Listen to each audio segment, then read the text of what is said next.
வணக்கம். ஓஷோவோட beyond enlightenment சொற்பொழிவு தொடரிலிருந்து 8வது ஆடியோவை நீங்க எங்களோட பகிர்ந்திருக்கீங்க. இதுல மனம், தியானம், அப்புறம் இந்த குரு சிஷ்யன் உறவு பத்தி ரொம்ப ஆழமான சில கேள்விகள் கேட்கப்பட்டிருக்கு. இத பத்தி நம்ம கொஞ்சம் விரிவா பேசலாம். ஆமா, ஓஷோவோட பேச்சோட அழகே அதுதான். ரொம்ப சாதாரணமா கேட்கப்படுற கேள்விகளுக்குள்ள இருந்து நாம யோசிச்சே பார்க்காத சில கோணங்களை வெளியே கொண்டு வருவாரு.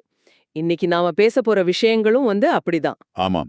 மனம்னா என்ன, அதை எப்படி கையாள்றது, உண்மையான ஆன்மீக வளர்ச்சி எப்படி நடக்குதுன்னு பல முக்கியமான விஷயங்களை இந்த உரையாடல் தொடுது. நிச்சயமா. சரி, அப்போ நேரடியா விஷயத்துக்குள்ள போயிடலாம். இதுல கேள்வியே நம்ம எல்லாருக்குமே இருக்கிற ஒரு பிரச்சனை தான்.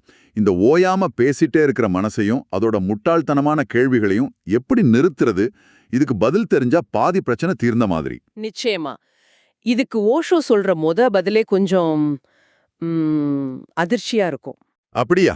அவர் என்ன சொல்றாருன்னா, மனசோட சண்டை போட்டு அதை நிறுத்தவே முடியாதுங்கிறாரு. நாம எப்போ அதோட சண்டை போட ஆரம்பிக்கிறோமோ, அப்போ நாம நம்ம கவனத்தையும் சக்தியையும் அதுக்கு கொடுக்கறோம்.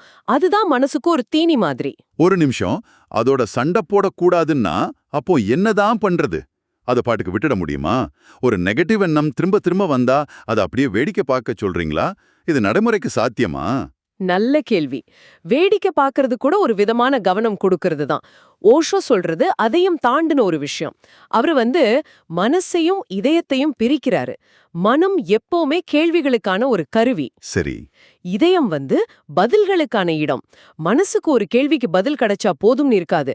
அந்த பதில்ல இருந்து 10 புது கேள்வியை உருவாக்கும். அது ஒரு அவசரத்திலே இருக்கும். ஆனா இதயம் ரொம்ப பொறுமையா சரியான நேரத்துல பதில்களை உணரும், கேட்காது. இதுல பேராசை, அதாவது கிரீட் பத்தி ஒரு சுவாரஸ்யமான தொடர்பு படுத்தல் வருது. கிரீட் என்ற வார்த்தை சம்ஸ்கிருதத்துல கிக்தா, அதாவது கழுகுங்கிற வார்த்தையிலிருந்து வந்ததா ஓஷோ சொல்றாரு. மனசோட குணத்துக்கும் கழுகுக்கும் என்ன சம்பந்தம்? ரொம்ப ஆழமான சம்பந்தம் இருக்கு. இத விளக்க அவர் மும்பைல இருக்கிற பார்சி இன மக்களோட ஒரு பழக்கத்தை உதாரணமா சொல்றாரு. அவங்க இறந்தவங்களோட உடலை எரிக்கவோ புதைக்கவோ மாட்டாங்க. ஓ. அவங்களுக்குன்னு கவர் ஆஃப் சைலன்ஸ்னு ஒரு இடம் இருக்கும். அது ஒரு பெரிய கிணறு மாதிரி. அதுக்கு மேல இரும்பு கம்பிகளால ஒரு வலை போட்டிருக்கும். இறந்த உடலை அது மேல வச்சிடுவாங்க. கேட்கவே ஒரு மாதிரியா இருக்கு. அப்புறம் என்ன ஆகும்? அங்க மரங்கள்ல ஆயிரக்கணக்கான கழுகுகள் காத்துட்டு இருக்கும். உடல் வைக்கப்பட்ட சில நிமிஷங்கள்ல அத்தனை கழுகுகளும் அந்த உடலை சாப்பிட்டுடும். ஐயோ. இதுக்கு அவங்க சொல்ற தத்துவம் என்னன்னா, நாம வாழ்நாள் முழுக்க சாப்பிட்டோம். இப்போ நாம உணவாக வேண்டியது நம்ம கடமை. இது இயற்கையோட சுழற்சிக்கு நாம செய்யற மரியாதைங்கிறாங்க. ஓஷோ சொல்றாரு, இந்த கழுகுகளோட குணம்தான் மனசோட குணம். இன்னும் வேண்டும் இன்னும் வேண்டும்னு கேக்குறது. ஆமா, அதுக்கு எவ்வளவு கிடைச்சாலும் பத்தாது. இன்னும் வேண்டும் இன்னும் வேண்டும்னு திருப்தியே இல்லாம அலைஞ்சிட்டே இருக்கும். அப்போ இந்த மனசுங்கிற கழுகை எப்படி அடக்கிறது? அதுக்கு தீனி போடாம இருந்தா அதுவே போயிடுமா? சரியா சொன்னீங்க. தீனி போடாம இருக்கிறதுனா என்ன? நம்ம கவனத்தை கொடுக்காம இருக்கிறது. இதுக்கு அவரோட சொந்த வாழ்க்கையில நடந்த ஒரு சின்ன சம்பவத்தை சொல்றாரு. அது இந்த முழு விஷயத்தையும் பளிச்சுன்னு புரிய வச்சிடும். சொல்லுங்க. அவருக்கு 6 வயசுல ஒரு மருமகன் இருந்தான். ஒரு நாள் ஜீப்ல போகும்போது அந்த பையன் தெரியாம தலையை இடிச்சுக்கிறான். வலிக்கும்ல, உடனே அழுதுருப்பானே. அதுதான் இல்ல. அவன் வலியோட ஓஷோவை பாக்குறான். ஆனா ஓஷோ அவனை கண்டுக்காம ஜன்னலுக்கு வெளியே வேடிக்கை பார்த்துட்டு இருக்காரு. ஓஹோ. பையன் கொஞ்ச நேரம் கழிச்சு மறுபடியும் பாக்குறான். அப்பவும் ஓஷோ கண்டுக்கவே இல்ல. அதனால அவன் அழுகைய அடக்கிக்கிட்டு சும்மா இருந்துட்டான். கிட்டத்தட்ட 2 மணி நேரம் கழிச்சு வீட்டுக்கு போறாங்க. அங்க அவங்க அம்மாவை பார்த்ததும் அந்த பையன் ஓன்னு அழ ஆரம்பிச்சிடுறான். ஆச்சரியமா இருக்கு. அப்போ ஓஷோ கேக்குறாரு, 2 மணி நேரத்துக்கு முன்னாடி அடிபட்டுச்சு, இப்ப ஏன் அழுவுறேன்னு? ஆமா, அதுக்கு அந்த பையன் சொன்ன பதில் தான் இங்க முக்கியம். என்ன சொன்னான்? அந்த பையன் சொல்றான், அங்க ஜீப்ல அழுது பிரயோஜனம் இல்ல. நீங்க என்ன கண்டுக்கவே இல்ல. இப்போ எங்க அம்மா இருக்காங்க. இங்க அழுதா எனக்கு கவனம் கிடைக்கும். என் அம்மா சமாதானப்படுத்துவாங்க. அதனால அழுகுறேன்னு சொல்றான். வாவ். இதுல இருந்து ஓஷோ சொல்ற பாடம் இதுதான். நாம எப்போ மனச கண்டுக்காம முழுசா உதாசீனப்படுத்துறோமோ அது ஆர்ப்பாட்டம் பரத நிறுத்திரும். அதுக்கு நம்ம கவனம் கிடைக்காதப்போ அது தானா அமைதியாகிடும். இது ரொம்ப சக்தி வாய்ந்த ஒரு பார்வை. அதாவது நம்ம மனசுல ஓடுற நாடகத்துக்கு நாமளே ஆடியன்ஸா இருக்கிற வரைக்கும் அந்த நாடகம் ஓடிட்டே இருக்கும். நாம எழுந்து வெளியே போயிட்டா நாடகம் தானா நின்னுடும். மிகச்சரியா. புத்தர் இத உபேக்ஷைன்னு சொல்றாருன்னு குறிப்பிட்டிருக்கீங்க. முழுமையான அலட்சியம். அதேதான். மனச அதோட இடத்துல ஒரு வேலைக்காரனா வைக்கணும். இதயம்தான் எஜமானனா இருக்கணும். இந்த மாற்றம் நடக்கும்போதுதான் ஒரு சிஷ்யன் பக்தனா மாறுறான்னு ஓஷோ முடிக்கிறார். இந்த மனசை அலட்சியம் பண்றதுங்கிற விஷயம் சுவாரஸ்யமா இருக்கு. இது நம்ம கட்டுப்பாட்டுல இருக்கிற நனவு மனசுக்கு, கான்ஷியஸ் மைண்டுக்கு பொருந்தும். ஆனா நம்ம கட்டுப்பாட்டிலேயே இல்லாத ஒரு பகுதி இருக்குல்ல, கனவுகள் மாதிரி. அடுத்ததான் அந்த கேள்விக்கு வருவோம். எனக்கு ஏன் என் கனவுகள் ஞாபகம் இருக்கிறதில்லைன்னு ஒருத்தர் கேட்டிருக்காரு. ஆமா, இதுவும் பொதுவான அனுபவம் தான். இதுக்கு ஓஷோ சொல்ற விளக்கம் ரொம்ப நேரடியானது. கனவுகள் நடக்கிறது நனவிலி மனசுல, அதாவது அன்கான்ஷியஸ் மைண்ட்ல. சரி. ஆனா நினைவு, ஞாபகங்கிறது நனவு மனசோட, கான்ஷியஸ் மைண்டோட ஒரு பகுதி. நனவிலி மனசுக்குன்னு தனியா ஒரு மெமரி கிடையாது. அதனாலதான் நாம முழிக்கிறதுக்கு தொட்டு முன்னே வர்ற கடைசி கனவோட சின்ன சின்ன துண்டுகள் மட்டும்தான் நினைவில் இருக்கும். ஏன்னா அது நனவு மனசுக்கு ரொம்ப பக்கத்துல நடக்குது. சரியா சொன்னீங்க. இந்த உரையாடல்ல ஓஷோ மனச பல அடுக்குகளா பிரிக்கிறார். நனவு மனம், நனவெளி மனம், கூட்டு நனவெளி மனம்னு பட்டியல் போயிட்டே இருக்கு. இதை கேட்கும்போதே தலை சுத்துது. ஆமா, ஆனா இங்கதான் அவர் ஒரு முக்கியமான எச்சரிக்கை கொடுக்கறாரு. மேற்கத்திய உளவியல் என்ன பண்ணுதுன்னா, இந்த ஒவ்வொரு அடுக்குக்குள்ளேயும் போய் தோண்டி துருவி ஆராயச் சொல்லுது. ஓஷோ சொல்றாரு, அது ரொம்ப ஆபத்தான விளையாட்டு. ஏன் அப்படி சொல்றாரு? இயற்கையே ஒரு காரணத்தோட தான் ஒவ்வொரு பிறவிக்கு அப்புறமும் போன பிறவி நினைவுகள் மேல ஒரு மறதிங்கிற திரைய போடுது. அந்த திரை இல்லனா நம்மால வாழவே முடியாது, பைத்தியம் பிடிச்சிடும். இதுக்கு அவர் சொல்ற ஒரு நிஜ சம்பவம் உடம்ப சில்லிட வைக்குது. ஜபல்பூர்ல 9 வயசு பொண்ணுக்கு அவளோட முந்தைய பிறவி அச்சாசலா ஞாபகம் இருக்கு. ஆமா, அவளோட பழைய கணவர், பசங்க, வீடுன்னு எல்லாத்தையும் துல்லியமா சொல்றா. அப்படியா? ஓஷோ அந்த பழைய குடும்பத்தை வர வைக்கிறாரு. அந்த பொண்ணு கூட்டத்துல இருந்த தன் 2 மகன்களையும் பார்த்த உடனே அடையாளம் கண்டு ஓடி போய் கட்டிப்புடிச்சு அழுவுறா. ஐயோ! ஆனா இது அவளுக்கு சந்தோஷத்தை கொடுக்கல, மிகப்பெரிய மனப்போராட்டத்தை கொடுக்குது. இந்த 9 வயசு உடம்புக்குள்ள ஒரு 70 வயசு அனுபவம் கொண்ட ஆன்மா சிக்கிக்கிட்ட மாதிரி. நான் இந்த குடும்பத்துக்கு சொந்தமா இல்ல அந்த குடும்பத்துக்கான 2ஆ கிழிக்கப்படுறா. ரொம்ப கஷ்டமான நிலைமை.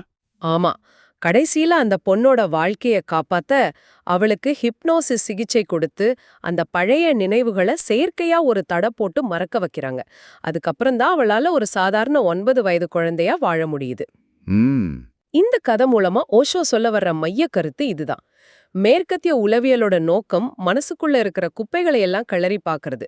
ஆனா கிழக்கத்திய தத்துவத்தோட நோக்கம் இந்த மன அடுக்குகள் எல்லாத்தையும் தாண்டி இதெல்லாத்துக்கும் பின்னாடி சாட்சியா இருக்கிற அந்த தூய பிரக்ஞ நிலைய அடையிறதுதான். இலக்கு மனமற்ற நிலை, மனசுக்குள்ள தொலைஞ்சு போறதில்ல. அதேதான், ரொம்ப தெளிவா சொல்லிட்டீங்க.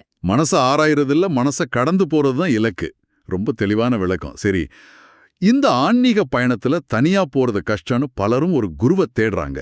இது நம்மள அடுத்த கேள்விக்கு கூட்டிட்டு போகுது. குரு சிஷ்ய உறவுங்கிறது ஒரு இருவழி பாதை, அதாவது 2-வே அஃபேர்னு ஒருத்தர் சொல்ல, அதுக்கு ஓஷோவோட பதில் என்ன? ஓஷோ அதை ரொம்ப கடுமையானா தெளிவா மறுக்கிறாரு. அது இருவழி பாதையெல்லாம் கிடையாது, அது ஒரு வழி பாதை. சிஷ்யன் தான் எல்லாத்தையும் செய்யணும்னு அடிச்சு சொல்றாரு. சிஷ்யன் தான் எல்லாத்தையும் செய்யணுமா? ஆமா, குருவோட பங்கு செயல் செய்யறதுல இல்ல, வெறுமனே அங்கே இருப்பதில், அவரோட பிரசன்ஸ்ல மட்டும்தான் இருக்கு. அவர் எதுவுமே செய்ய மாட்டாரு. இது கொஞ்சம் ஏத்துக்க கஷ்டமா இருக்கு. குரு எதுவுமே செய்ய மாட்டார்னா அப்போ அவரோட தேவை என்ன? சும்மா இருந்தா போதுமா? ஒரு மாணவன் தப்பான வழியில போனா கூட குரு தலையிட மாட்டாரா? இதுக்கு ஓஷோ சொல்ற உதாரணம் நம்ம சந்தேகத்தை தெளிவாக்கிறோம். சூரியன் ஒளி கொடுக்குது. நீங்க கண்ணை திறந்தா உங்களுக்கு வெளிச்சம் தெரியும். நீங்க கண்ணை மூடிக்கிட்டா சூரியன் உங்க கண்ணிமைய தட்டி ஏய் கண்ணை திற அனு சொல்லாது. ஓஹோ! குருவோட இருப்பும் அப்படித்தான். அது அங்க இருக்கும், அதை பயன்படுத்திக்க வேண்டியது சிஷ்யனோட மேல. அப்போ குரு ஒரு சிஷ்யனை செதுக்கிறது, உருவாக்குறதுங்கிறதெல்லாம் ஓஷோ அத வன்முறைங்கிறாரு. ஒரு குரு சிஷ்யன் மேல ஏதாவது செய்ய ஆரம்பிச்சா அவர் சிஷ்யனோட சுதந்திரத்தை, அவனோட தனித்துவத்தை அழிக்கிறாருன்னு அர்த்தம். அவர் சிஷ்யனை தனக்கு பிடிச்ச மாதிரி ஒரு சிலையா வடிக்க ஆரம்பிச்சிடுவார். உண்மையான குரு அப்படி செய்ய மாட்டார். அப்போ என்ன செய்வார்? சிஷ்யன் அவனோட இயல்பிலேயே முழுமையா மலர்றதுக்கு தேவையான சூழலை மட்டும்தான் உருவாக்குவார். அவர் ஒரு தோட்டக்காரர் மாதிரி செடியை இழுத்து வளர வைக்க மாட்டார். அதுக்கு தேவையான தண்ணி, வெளிச்சம் கிடைக்கிற மாதிரி பாத்துப்பார். அவ்வளவுதான். புரியுது. ஆனா பல பேர் சொல்றத கேட்டிருக்கேன், குரு கூட இருக்கும்போது தியானம் ரொம்ப நல்லா வருது, ஆனா தனியா இருக்கும்போது ஒண்ணுமே வரமாட்டேங்குதுன்னு. அப்போ குருவோட பிரசன்னம் தியானத்துக்கு அவசியம் தானே? இதுக்கும் ஓஷோ ஒரு அருமையான பதில் சொல்றாரு. குருவோட பிரசன்னம்ங்கிறது ஒரு தற்காலிக உதவி மட்டும்தான். அது ஒரு நீச்சல் கத்துக்கிற மாதிரி. நீச்சல் கத்துக்கிற மாதிரியா? ஆமா, வாதியார் கொஞ்ச நாள் கூடவே இருந்து சொல்லிக் கொடுப்பார். ஒரு தடவை உங்களுக்கு நீந்த கத்துக்கிட்ட பிறகு வாதியார் தேவையில்லை. நீங்க உலகத்துல எந்த கடல்ல வேணும்னாலும் நீந்தலாம்.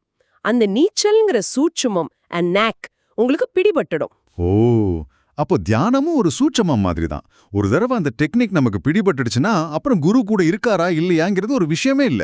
சத்தியமா அந்த சூட்சுமம் பிடிபடுற வரைக்கும் தான் குருவோட பிரசன்னம் ஒரு ஊன்றுகோல் மாதிரி உதவும். ஆனா அதுக்கப்புறமும் நீங்க குருவையே சார்ந்திருந்தீங்கன்னா அதுவே தடையா மாறிடும். ஆமா, உங்களுக்கு உதவ வந்த அந்த ஊன்றுகோலே உங்களுக்கு ஒரு தடையா மாறிடும். அது உங்க சுதந்திரத்தை பறிச்சிடும். ஒரு கட்டத்துல அந்த ஊன்றுகோலையும் தூக்கி எறியணும். அப்படியானால் உண்மையான ஆன்மீக முதிர்ச்சிங்கிறது குருவை விட்டு விலகி தன்னிச்சையா செயல்படுறதுல தான் இருக்கு.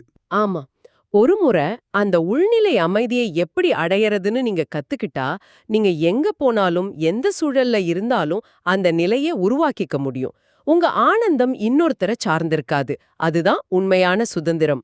ரொம்ப ஆழமான ஒரு உரையாடல். இந்த ஆடியோவுல இருந்து நாம எடுத்துக்க வேண்டிய முக்கியமான விஷயங்கள்னு பார்த்தா, 1, மனசோட சண்டை போடாம அதை ஒரு பொருட்டாவே மதிக்காம உதாசீனம் செய்ய பழகணும். சரி.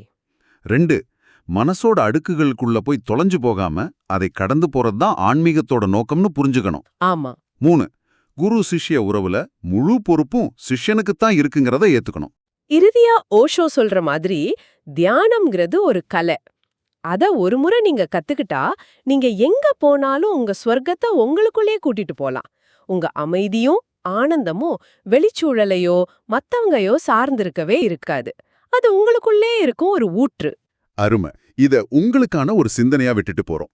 உங்க அமைதிக்கும் தியானத்துக்கும் எந்த ஒரு வெளிப்புற துணையும் தேவையில்லாத அந்த சுதந்திரமான நிலைய நீங்க எப்பவாவது உணர்ந்திருக்கீங்களா?